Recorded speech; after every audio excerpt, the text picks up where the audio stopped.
name is Beston. I live in Cape Town. Also, I do delivery. Interbet helped me to realize my dreams. Now I have my own delivery vehicle and I'm able to do the removal in and around Cape Town.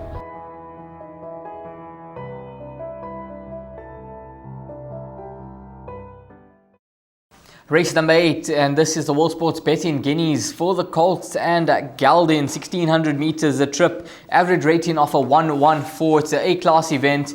It's going to be an absolute mouth-watering contest. Charles Dickens back in action. We're looking to see him bounce back to winning ways. After he lost his copybook in his last 2 starts, beating second behind Al Matana and Seat Again, who he does meet once again in this lineup here. But Seat Again obviously prepping for probably the Daily News, which could be his main aim. But before we get into the 8th race on the day, we've got the rerun for you of Charles Dickens when winning the Guineas on the 17th of December 2022. Interviews: Michael Roberts, Grant Maroon, Garrett Van Zyl, Glenn Cotson. Down the inside, it's Union Square. He's hit the front with Royal Aussie and Charles Dickens. He's starting to pick them off one by one up the outside. It's Charles Dickens that got driven into the lead. Ladies and gentlemen, you seeing something special as Charles Dickens shows he's a champion. He wins the Guineas easy. Charles Dickens from Cousin Casey at my command, and then came Royal Aussie. He's doing very well. I'm very pleased with him. Obviously, this is probably going to be a bit on the sharp side for him. This is, his comeback run. We're looking forward to obviously to the Daily News and then obviously later on the July. But, he's in good space. He's looking fantastic and, I'm very proud of him. Yeah, I think the first thing we've got to do is I think we've got to ignore his Cape run in the Guineas. I don't think that it was his true ability, which he shows you when he went back to Joburg how he performed. His biggest downfall in the race is that he lacks early speed and he gives himself too much to do, and I don't think you can do that at Greyville, especially taking the quality of Charles Dickens and the rest of the field, which is a real quality field. But I think we have been working on that, and we have had a lot of chats with Raymond about trying to get him more into the race. So hopefully we can get that right. I think if the real Enfield's rocket is not too far behind, I think he might give Charles Dickens a run for his money. Michelle, I would never run him in that field if I didn't think there was a lot of upside to him. I've got all, obviously, respect for a lot of horses in the race. I think to run in the first 4, you're going to have to run too close to a merit rating of 120. Realistically, he's going to have to run well above his rating, and I do expect him to do that. To think he's going to run to a 120 might be ambitious. I do think he's still going to be better over 2,000 meters. So I am hoping that he runs just off them. We'll get a line as to where we are, and go plan from there. He's an ambitious entry in the Durban July, and we did put him in the first stages, and I think as we head towards the Daily News 2000, we'll see the best out of him. But having said that, he's going into this race really sharp. He's really super well, and he'll run out of his skin. I'm pretty sure about that.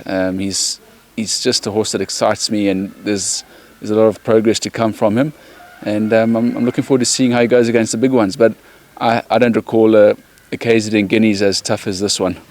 Yeah, he settled in beautifully, and his first run was a super prep run, and now we're having our second one, which is the Guineas.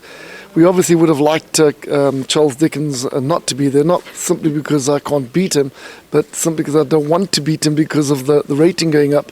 But I have spoken to the handicappers, and it's quite interesting the way they're thinking. They're saying that with Greyville, you don't usually get a finish where they spread like wide. And hopefully we'll see that they're all going to be quite bunched up at the winning post. So then it's not going to be, you don't get these ridiculous penalties for running right on top of him. And it's no guessing. We've been setting Cousin Casey up for the July, and as it is, he's carrying one of the top weights as a 3-year-old. We certainly don't want to carry any more. But at the same time, it'll be on his resume if he does beat the mighty Charles Dickens, because he's still an entire, and You got to clock up the wins. But he is doing exceptionally well. I'm very, very pleased with his prep. We got a good team work ethic going on here with the jocks that work closely to me. So Grant's very lucky that he can just fly in and get on him. But that's what it's all about, consistency, and his work's been phenomenal. So we're excited. He's got a fair draw, and I think he'll give them a run for the money on Saturday. The mighty Charles Dickens, he's back in action, and it was quite interesting to see that rerun for him. And before Vaughan Smith could even mention Charles Dickens, as soon as he came into shot, we just saw the crowd go berserk once Charles Dickens started to make his run and his bid for glory there. And he won such a comfortable race, beating Cousin Casey at my command. When he won the Guineas, he's a class horse. He's the best horse in the race on ratings, on paper, in everything we've seen to date. He's by far the best horse. I think he'll notch up his 7th career victory.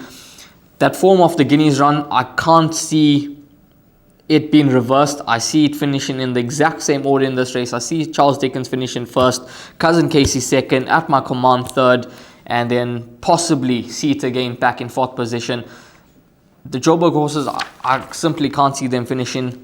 Charles Dickens have put them to sleep in the Cape. I think he's going to do this exact same thing at Hollywoodbets Greyville come Saturday.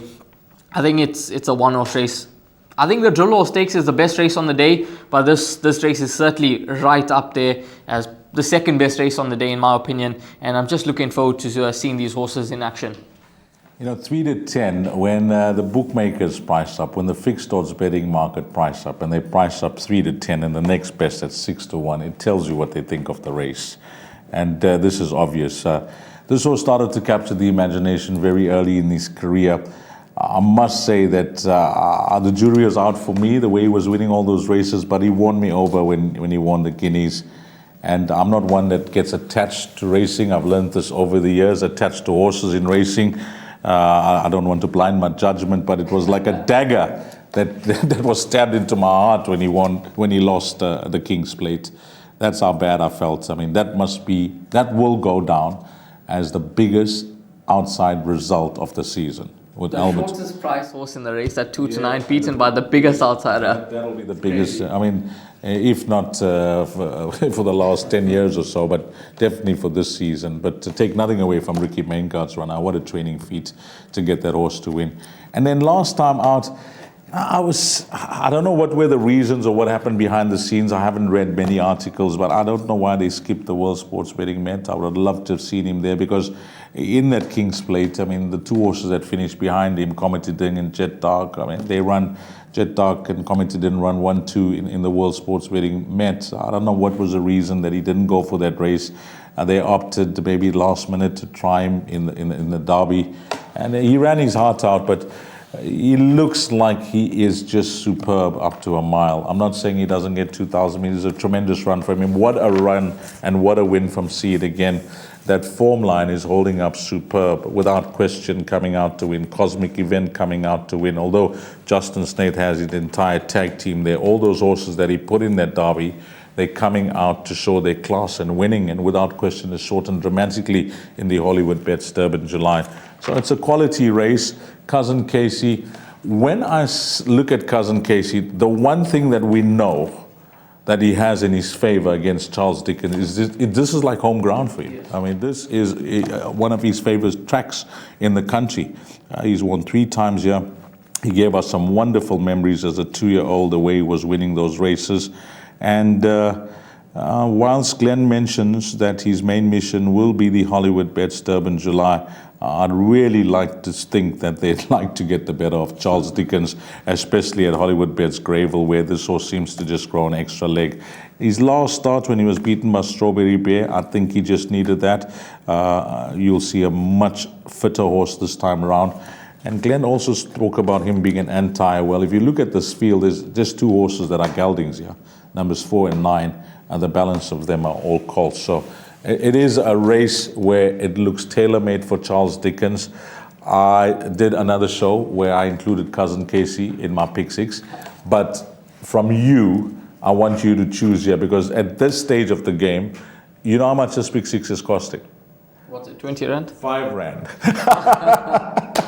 There's got to be another banker thing. There's got to be. This is costing R5, so. What does it pay on the day with these bankers? We want the bomb. We want these horses to arrive. I looked at this card and I said to myself, if there's ever a race card where it could fancy the backers and the boys that just look up, they only look one way, at the top of the boards, this is the race day that I think they could get proper cash, and I'm hoping it turns out to be that way. What are we going to do in the pick six? Oh, I think we banker Charles Dickens. I'm going with you. Okay, Ryle says we banker Charles. There's another banker. Wow. You know, this pick six. Have you ever played a pick six after 5 legs that is costing R5? Well, hopefully everything goes according to plan and we're not crying, but definitely laughing like we're doing on the show here. Charles Dickens, 3-10, the hot pot favorite, the star, taking on a quality field, and let's see if he can win like a 3-10 shot.